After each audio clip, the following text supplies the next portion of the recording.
2023년 지난 9월 19일 꾸이저우에 사는 양요한은 인신매매범의 법원 판결문을 들고 고향을 방문하였습니다. 그녀는 도착하자마자 부모님 산소로 찾아가 대성통곡하는데요. 여기에는 가슴 아픈 사연이 있습니다. 1995년 겨울 5살 난 양유아와 그녀의 언니 양상잉은 건축 현장에 취직이 된 부모님을 따라 꾸이저우 시골에서 도시로 함께 올라와 살게 되었습니다.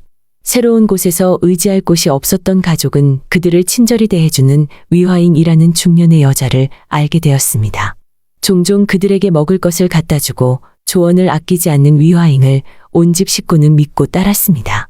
얼마 안가 따로 흑심이 있었던 위화잉은 부모님 몰래 동생 양유아를 유인해 기차에 태웠고 중국을 가로질러 꾸이양에서 2000km 떨어진 곳에 허베이 한 시골로 데려가게 됩니다. 엄동설아님에도 불구하고 위화잉은 그녀에게 얇은 겉옷만 입히고 다니는가 하면 춥다고 우는 그녀에게 주전자에 든 뜨거운 물을 부어버릴 때도 있었다고 합니다. 아줌마라고 친절히 부르고 다니던 그녀가 한순간 악마로 돌변하였으며 새로운 곳에 도착한 지 얼마 안 되어서 그녀는 한 시골에 사는 농인 부부에게 팔려갔다고 합니다. 양부모는 그녀를 그럭저럭 배는 골치 않게 하였고 학교는 초등학교를 다니다 중퇴하였다고 합니다. 그녀가 총명하고 공부를 하도 잘하여 그를 많이 알게 되면 나중에 자신들의 곁을 떠날까 봐서였다고 합니다. 양유아는 13살 때부터 돈을 벌어 집에 보탬이 되었다고 합니다.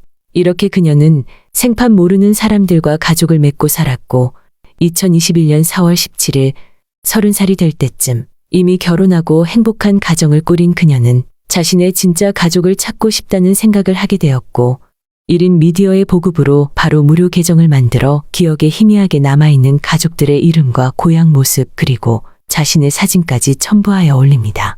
집에 돌아가고 싶다로 제목을 한 그녀의 글은 빠르게 퍼져나갔고 그녀의 언니에게까지 닿게 되며 둘은 영상으로 서로를 확인합니다.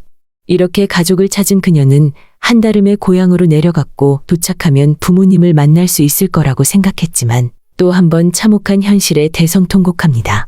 그녀가 유괴된 후 부모님은 전국으로 돌아다니며 그녀를 찾았고 여비가 충분치 않았던 그들은 이불까지 등에 짊어지고 다녔다고 합니다. 몇 년을 방방곡곡 돌아다닌 그들은 다시 고향으로 돌아왔고 입에 술도 대지 않던 아빠는 그때로부터 술 없이는 단 하루도 살 수 없었다고 합니다. 매일 과음을 한 아빠는 정신이 이상해져 갔고 오가는 사람들에게 내 딸을 잡아간 놈이라고 달려들었다고 합니다. 얼마 안 가서 아빠는 돌아가셨고 그때 그의 나이는 고작 38세 그리고 2년 뒤 엄마도 36살 젊은 나이에 돌아가셨다고 합니다. 양유아는 가족을 풍비박산낸 범인을 꼭 잡아야겠다고 마음먹습니다.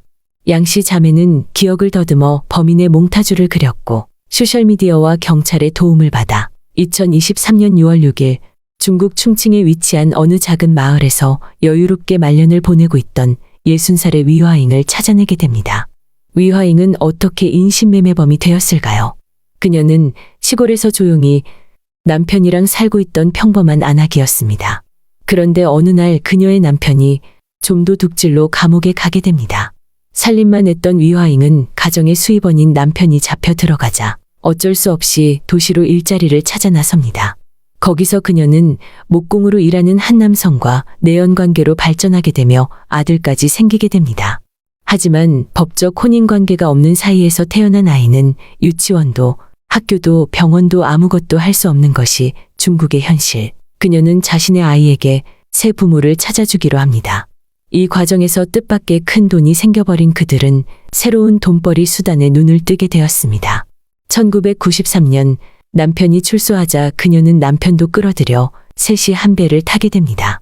두 번째 목표물은 위화잉 사촌동생의 아이였습니다. 이렇게 그들은 1993년부터 1996년까지 3년 사이 총 11명이나 되는 아이들을 팔아 넘기게 되었고 아이들은 각각 3,000위안에서 5,000위안, 한화 약 55만에서 93만이라는 가격에 팔리게 되었다고 합니다. 2000년 위화잉은 허베이에서 경찰 수사를 받게 되는데 증거가 부족한 탓에 혐의 없음으로 풀려나게 되었다고 합니다. 이후 그녀는 담크게도 계속 본업에 종사하였고 2004년 그 중에 한 건이 경찰 수사망에 걸리게 되면서 잡히게 됩니다.